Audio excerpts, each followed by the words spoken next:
Car living for working professionals. Yep, it's definitely a growing trend here in the States. Now, what I'm going to be showing here in today's video is just a simple way of how to sleep in your car.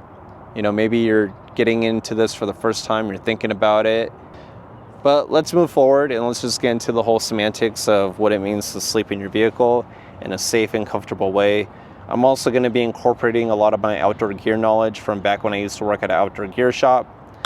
And without further ado, let's go ahead and get to it. All right, folks. So right here, I have what is called the X-Ped. That's the name, that's the brand of the sleep pad. It's probably one of the leading brands in the sleep pad market for car camping. If you were to shop at outdoor gear shops like REI, even like High Sierra, I don't know what other stores may have this, but I know this was a very popular brand that REI would carry. So this one is the X-Ped Deep Sleep Mat. It's 7.5, and this is going to be the medium wide.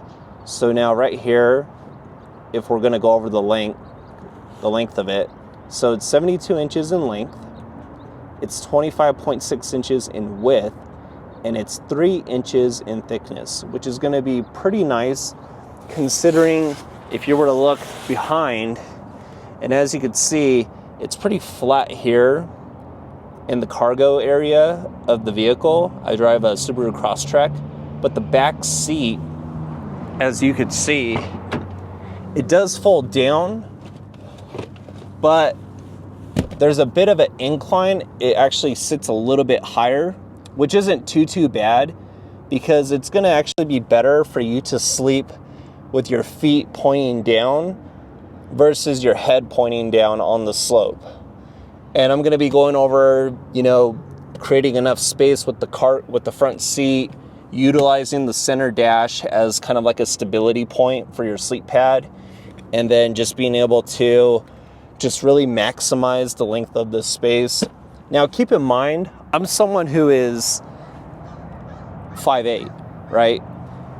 And where this can get tricky is for tall people who don't quite have, you know, the luxury length of space of what they need. I know for folks that are over 6 feet in length, you might have a bit of a challenge, but if you're someone who's 6 foot or under, this is going to be a very doable situation when it comes to living in your car. All right, so now I had put this away for demonstration purposes, so that way I can go over, you know, just like how this would look if you were to get this on your own, you know, and you're opening up for the first time. So it'll come packaged like this. I believe this one comes with like a hand pump or a foot pump. I'm not going to use that because that can get very tiring. These utility straps for the sleep pad are going to become very important to hang on to and to use, especially if you're going to be, you know, putting it away every day like this, which I'm not going to really suggest because it's going to just take up too much time throughout your day. And just really designating, you know, that these straps and this sack here just stays only with the sleep pad, because if you get other objects in here, other crud, other crap, you get sharps in here, and you store this in there and it's all tight and, you know, compact with each other, it could eventually cause a tear in the sleep pad, and that's not going to be a very fun thing to do. Now, I'm simply just going to roll this out.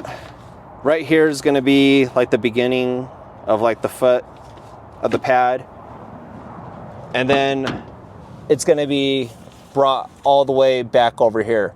Now, even with this, I have, you know, almost about a foot to spare. That's going to be perfect, because then that just means that more weight of my body is going to be more further towards the rear of the trunk versus towards the front of the cabin. Now, this sleep pad here is an air insulated along with memory foam. And right here, This is like the inflate valve. This is the deflate valve. With the inflate valve, here's the funny thing about the sleep pad and all sleep pads that are very similar to this. They say that this is self-inflating, and a lot of people, when they would come into the store, they were under the impression that once this thing, opened up, it would fill up entirely with air. And that's not the case. Now, one thing to keep in mind is that when you buy this brand new, you're actually going to want to inflate it and keep it inflated for about 5 hours, because that's going to make all the fabric, all the microfibers within the material of the sleep pad to become even more inflated, and it's going to stay,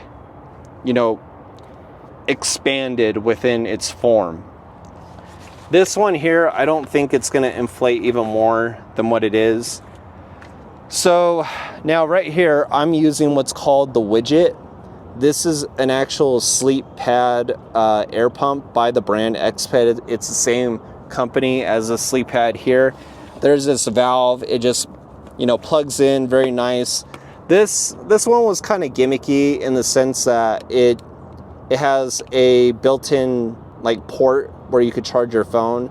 So the USB-C point is what you would charge the device. The USB-A point is, plugging in your iPhone or whatnot, even though this port is becoming obsolete by the year. And it also has a built-in light, which is kind of nice. Not that I really use it. I just use it only when I need to pump things. This is actually the first generation of the pump. They made a second generation, but it costs about $80, and I wasn't too interested in spending that amount of money on just upgrading the pump. Now, the reason why I'm going to talk about getting a pump and why it's important is because over time, when you blow into these sleep pads, you end up blowing a lot of bacteria from your own breath, and that could cause mold and mildew. That could cause your sleep pad to eventually begin to rot and even stink. So to prevent that, you always want to make sure that you're using some kind of pump to prevent it from being damaged. So I'm going to go ahead and just plug it on in. I'm going to hit the fan button, and that's going to be the button to make it inflate. Now, from the deflated phase to the inflated phase, this will take approximately about 5 minutes from start to finish. I'm going to kind of cut it here, and then I'll bring us back when it's all done. Okay, so now I have my sleep pad inflated. It's nice and filled. This actually took a little bit less time than I suspected, only because when I first brought this back out into the fold of my living situation, it took some quite time to fill in with some air. So now, as you can see, and this is where I'll bring you inside, that this gives me ample space and length to be able to lay down and be fully extended from my feet to my head. It's not designed to be perfect. Of course, there are people that are going to, people are going to get crafty. They'll build like a flat platform to make sure that their sleeping pad or sleeping setup is just really done up right. And that's fine. But, if you're someone that's in a pinch, just throw some stuff in the bottom. You could level it out. You could even fold a blanket, for example. I'll flip it around. So you could even fold a blanket, put it under here to kind of raise it, to raise the rear of the sleep pad and to get it a little bit more leveled in that way.